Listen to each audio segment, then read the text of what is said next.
बाहर से गुजरते हुए या हाज या हाज या हाज तारीख साहब या हाज तो आलिम है तुम ये वो मकाम है यहाँ से लाहौर सवार से हम बाहर आ गए।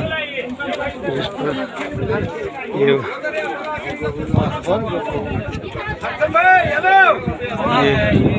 लाल का सामने वाला जगह है। तारा मुसलमान को इसको देखना नसीब फरमाए। ये गालिबन मक्का का सबसे बुलंद तरीन पहाड़ है। यहाँ से मक्का अपने कदमों में नज़र आता है।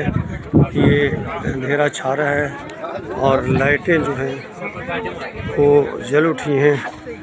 ये इस बात की निशानदेही है ये अबरात का अंधेरा छा रहा है। देखिए ये मक्का का नज़ारा, जगमगाता हुआ शहर बैतुल्लाह शरीफ और ये मक्का टावर।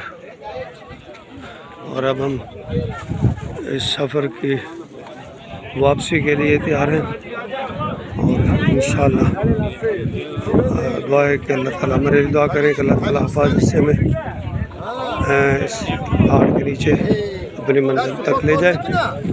आवाज़ चल रही है, मौसम अच्छा है, काफ़ी लोग मुसलमान इजाज़ कराम यहाँ मौजूद हैं।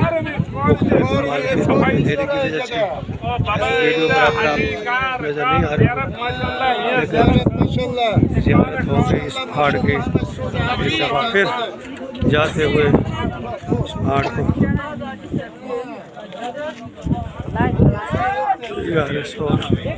मेरा कार्ड के नसीम।